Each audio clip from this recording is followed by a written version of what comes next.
Assalamualaikum warahmatullahi wabarakatuh. Bismillahirrahmanirrahim. Bismillahil malikil qudusi salam. Bismillahil azizil hakim. Wassalatu wassalam ala sayyidina wa nabina Muhammad wa ala alihi wa sahbihi ajma'in. Hadirin jamaah Masjid Ta'lim yang berbahagia, paina insyaallah lepasu li kitab Syekh Abdul Qadir Jalani Fathur Rabbani insyaallah wa nafa'ana bihi wa ulumihi bidarain insyaallah.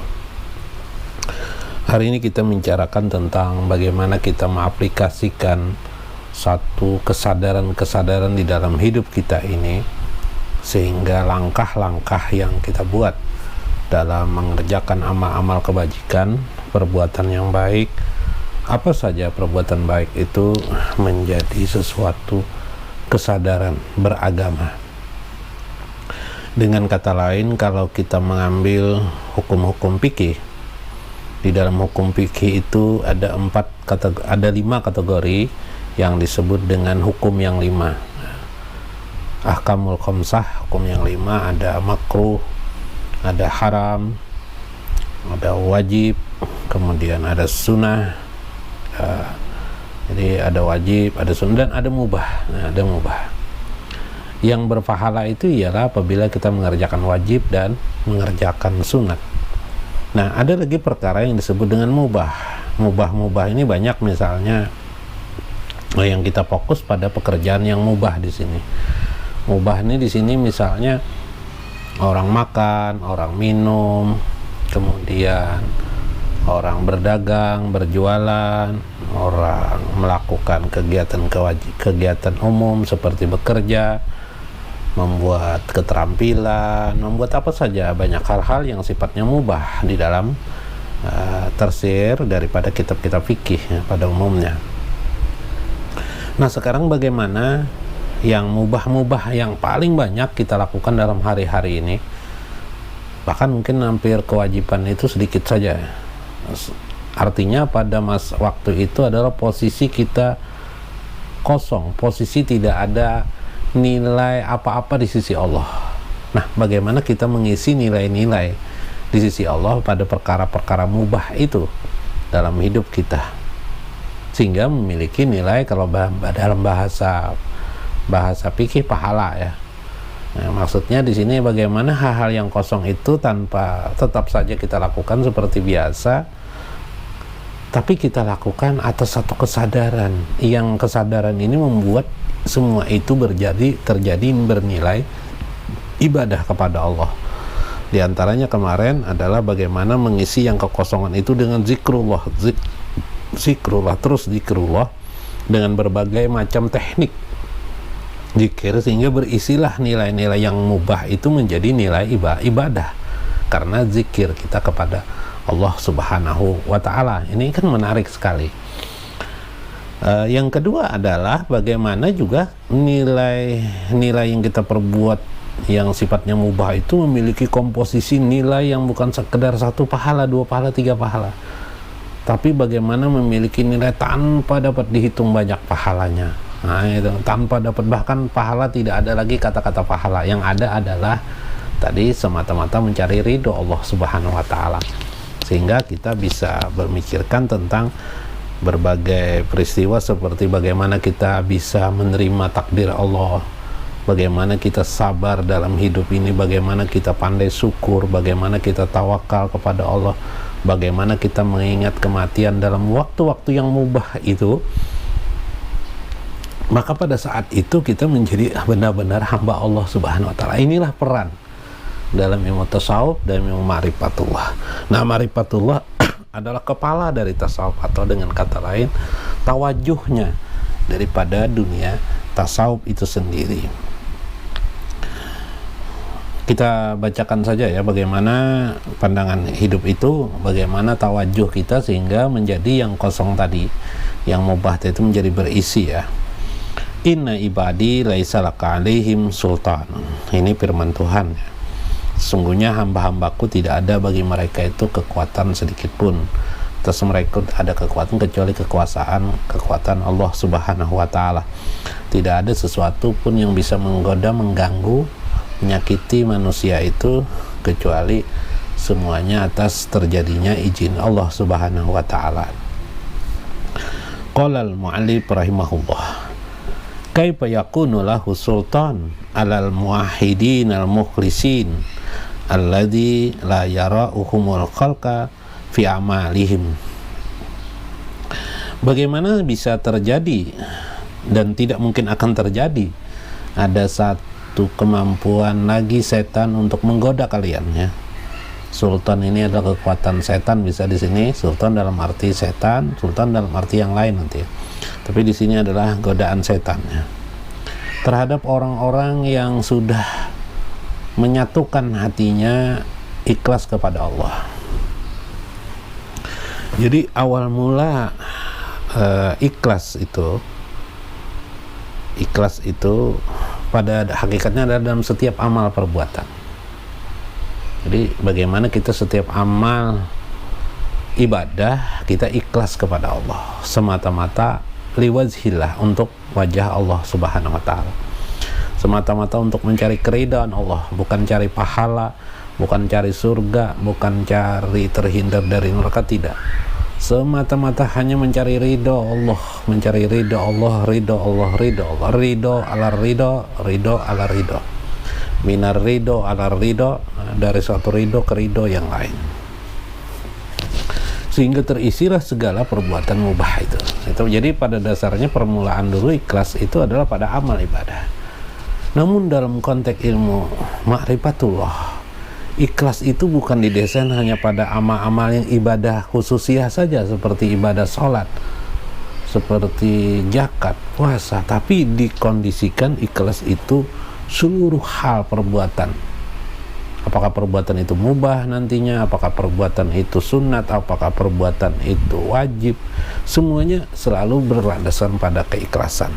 Maka mana mungkin lagi setan bisa menggoda orang-orang seperti ini. Nah, itu maksud beliau.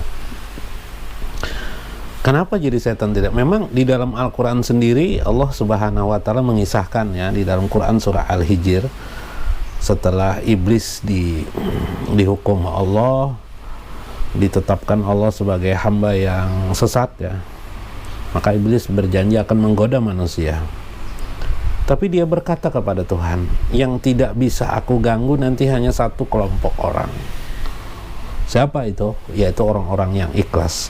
Illa ibadaka minhumul mukhlisin, kecuali hamba-hamba Engkau wahai Tuhan, minhumul mukhlisin, yang mereka itu al-mukhlisin, orang-orang yang ikhlas. Nah, ini ditegaskan oleh Syekh Abdul Qadir Jailani lagi dalam bahasa konteks hidup hari-hari. Kenapa mereka itu ikhlas? Karena kata Syekh, la yara'unal khalqa, karena mereka itu tidak ada lagi melihat tentang makhluk dalam hidup. Suhud mereka itu melihat kehidupan ini tidak ada lagi makhluk, yang ada adalah dirinya dengan Allah Subhanahu wa ta'ala. Kepentingannya, karena kepentingannya substansi diri jiwanya kepada Allah, sehingga itu yang dilihatnya adalah Allah fi amalihim, dalam setiap perbuatan-perbuatannya saja. Jadi bukan hanya amal ibadah, perbuatan amal ibadah, bukan hanya yang wajib, bukan hanya sunat, tapi kehidupan apa yang dilakukannya. Dalam praktek, ketika dia berdagang, berjualan, mungkin dia pedagang, ya, mungkin Anda pedagang, ya, lakoni ikhlas. Kenapa? Karena dalam berdagang itu banyak kesusahan juga, banyak problem, macam-macam. Ada suatu barang yang tidak laku, ada barang tertentu saja laku. Itu juga problem bagi pedagang. Kalau tidak percaya, tanyakan pada pedagang. Mungkin orang tua Anda pedagang, tanyakan saja, pasti ada problem.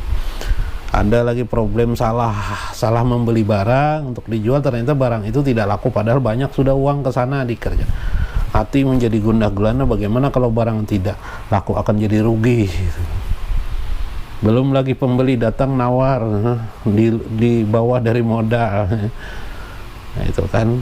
Nah, sehingga kenapa pedagang itu ada juga yang akhirnya bisa berdusta, sampai-sampai Nabi mengatakan pedagang itu, kalau pedagang jujur itu seperti apa, jari tangan aja, asabi, ya, seperti jari tangan bersama beliau di akhirat.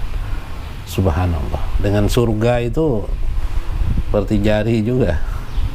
Karena memang karena pembeli ini juga sedemikian cerewet, maunya yang murah, kualitas yang tinggi, akhirnya pedagang bingung juga, barang seperti itu susah atau tidak ada sama sekali sebenarnya. Akhirnya terjadi dusta. Nah, nauzubillah min dzalik. Nah, ini berat, problem-problem seperti ini memerlukan keikhlasan kepada Allah dalam hidup berdagang. Bahwa ketika menerima barang banyak mungkin rugi, tidak semua yang diuntungkan, tidak sesuai harapan. Semua ini didasarkan pada keikhlasan. Memahami sudah tidak ada melihat pada makhluk. Semua yang ada ini Allah lah yang mengatur, bukan saya dalam hidup ini. Nah, ini kan penting sekali.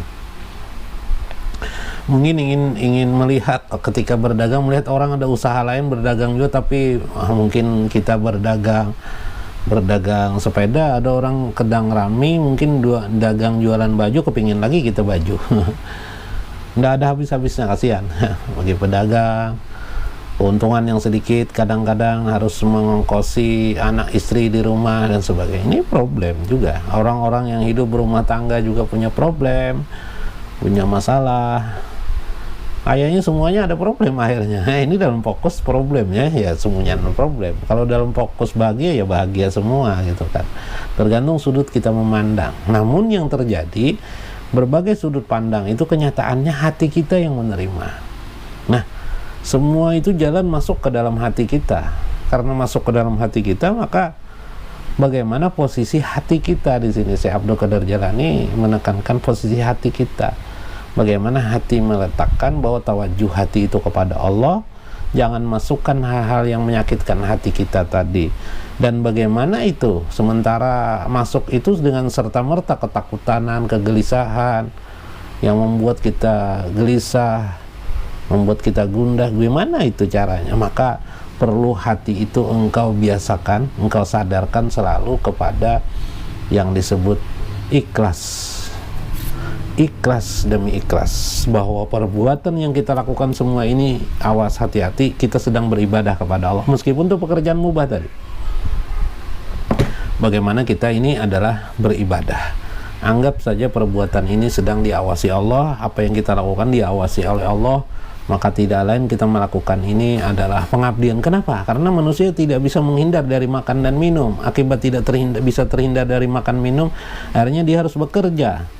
Mungkin tidak pedagang, jadi pedagang, atau tidak pedagang, bekerja di sebuah perusahaan, bekerja di tempat tertentu. Ini paling sulit sekali.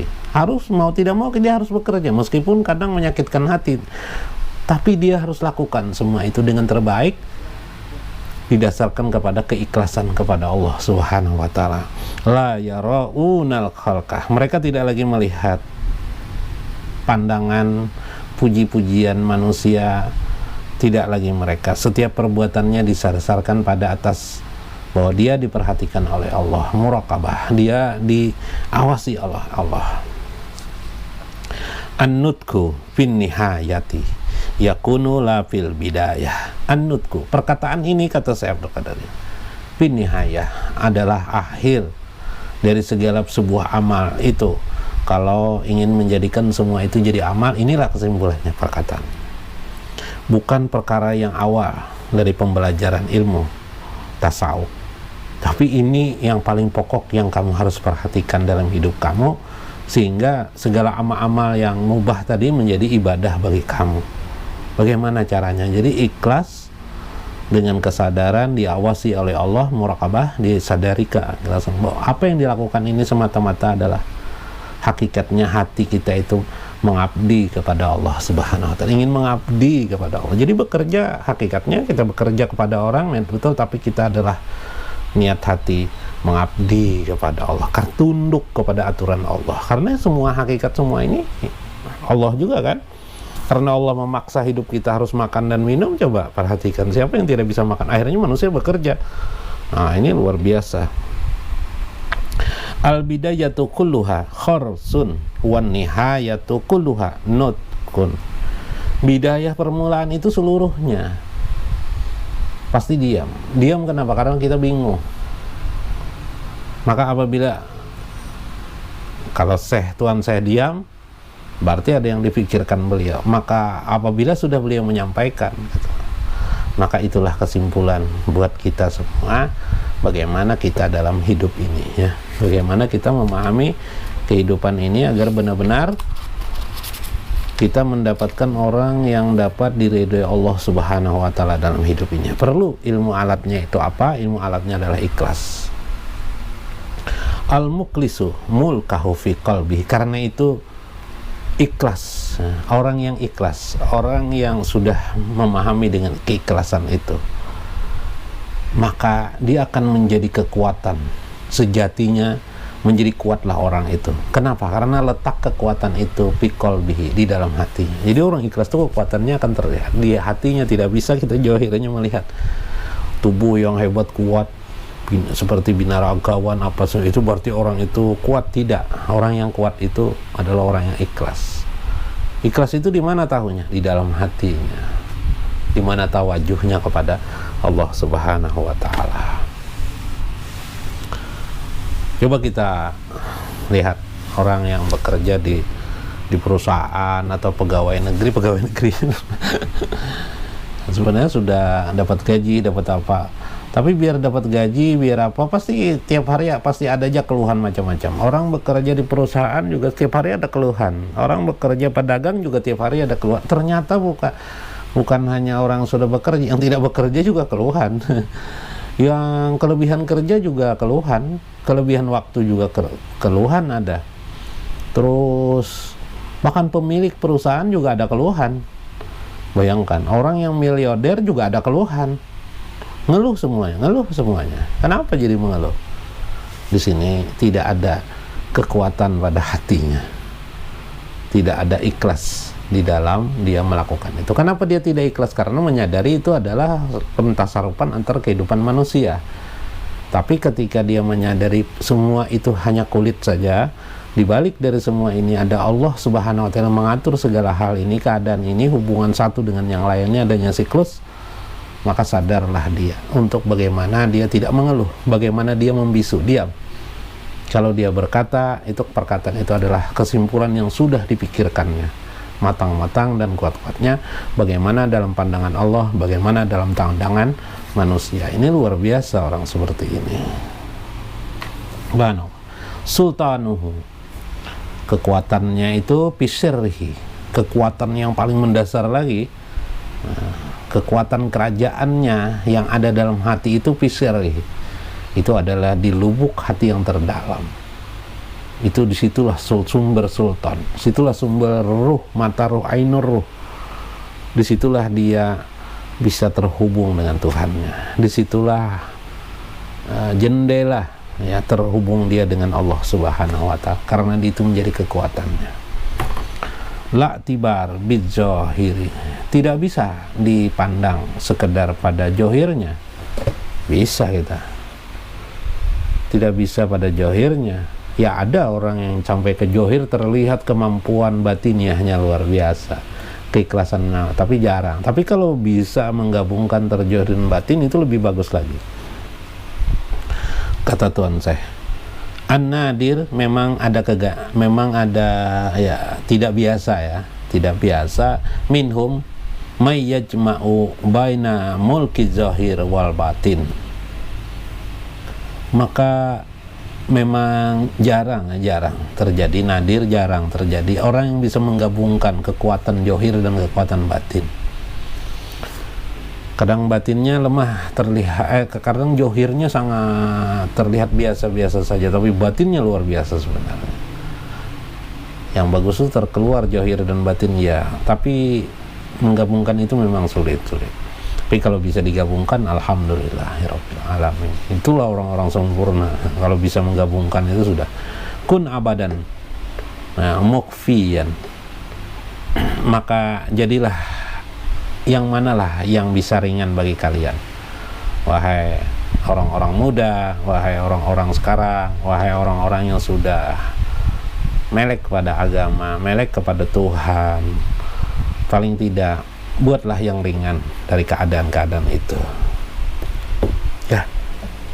Yang ringan bisa kita kerjakan. Yang paling mudah belajar dari, tidak semua perlu diambil semua, tidak, tapi yang paling mudah dulu yang mana.